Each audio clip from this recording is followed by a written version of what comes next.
Endless Path, Infinite Cosmos, Chapter 1, The Beginning of the End, December 31st, 1999. The whole world stands upon the precipice of a new millennia. While some look towards the coming era with endless hope, others wait with anticipation towards a prophesied end. The clock ticks down towards midnight as a woman screams in pain whilst going through labor. In the final seconds of the year, the cry of a baby is heard for the first time as the clock strikes midnight.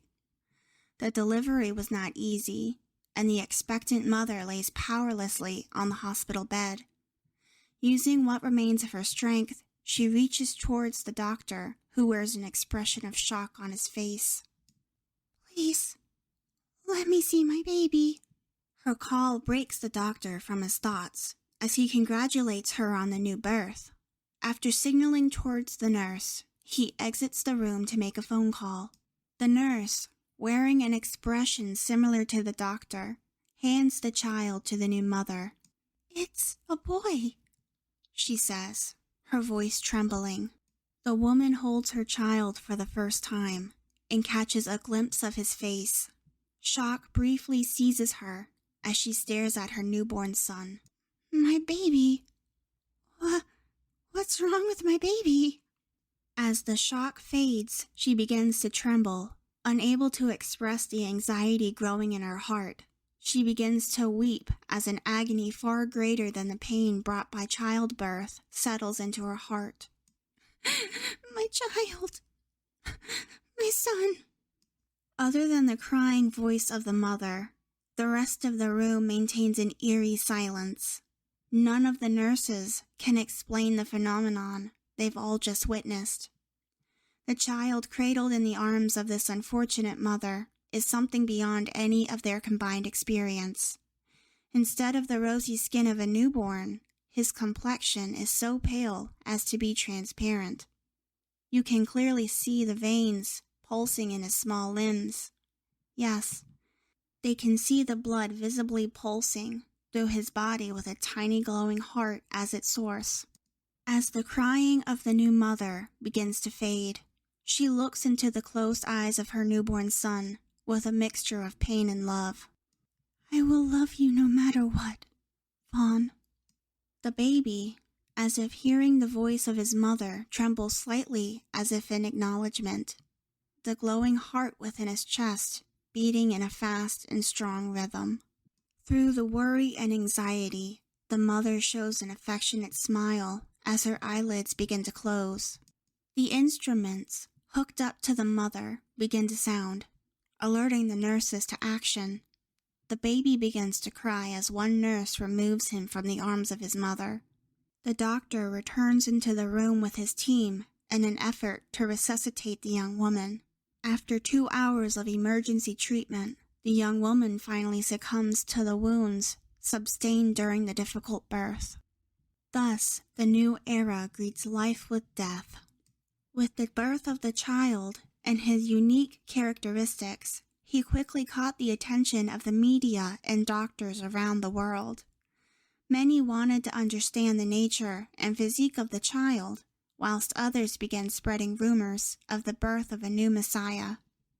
After a series of tests, they quickly discovered that the child's blood had a unique mutation which enabled the cells within the blood to store a previously undocumented form of energy. Unfortunately, due to the nature of the blood, they were unable to store it outside of the child's body for more than 24 hours before it lost the unique properties and turned into a black mass of particles similar to ash. The child was quarantined for further tests as the media and populace waited in bated breath for any news related to the child. As test after test were performed and media coverage of the event began to spread globally, all news of the child suddenly ceased overnight. In an outrage at the spontaneous lack of news, people began to gather en masse around the hospital in an effort to pressure the staff into disclosing what had happened. After several days, an official statement was made by the hospital administration saying that the child had been moved to a more secure facility where he would receive care from the best scientific minds in America until they were able to verify if the child's physiology was a threat to normal people. The crowd, further incensed by the turn of events, began to rally together, claiming that the government was hiding away the child to hide an undisclosed truth. Some more radical groups even claimed that the child was an alien, and the government kidnapped him to dissect and analyze his body in some secret underground lab in the middle of a desert. Several groups began to form after the announcement. They would protest outside the government institutions in several states, trying to pressure politicians into disclosing information about the child. Though the media had seemingly been silenced, the internet was exploding with several conspiracy theories. Hundreds of thousands of online users began to rally together and petition for full disclosure of any information related to the child. As months grew into years, the size of the groups increased to the point where they were able to elect representatives that would allow them to gain some insight into what had happened to the child. After 4 years of effort and the change of a president, the populace was once again exposed to news regarding the child. They were able to learn the child possessed a mutated blood type that emitted a unique form of radiation that was able to revitalize cells and even break down other mutations and abnormalities within the body of test subjects. Mice that were injected with the blood were able to show an instantaneous increase in vitality, with any previous genetic defects seeming to repair themselves. After preliminary tests were concluded, the scientists had moved on to conducting experiments on chimps that had cancer as well as a variety of other ailments, including Alzheimer's and Huntington's disease. The team was surprised that in every instance where the blood was introduced into a patient, it was able to completely remove the ailment after just several hours of incubation. Follow-up tests showed that not only had the cancer cells been removed, but any tissue within the area that had sustained damage from prior treatments had been restored to a healthy state. Upon hearing these discoveries, the populace was in an uproar. Around-the-world cults and religious organizations began to tout the child as the Son of God, the Messiah, or a prophet.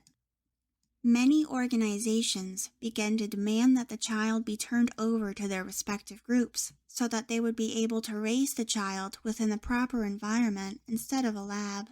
Other groups included the various members of the scientific community from around the globe. Many countries wanted samples of the child's blood to conduct their own experiments.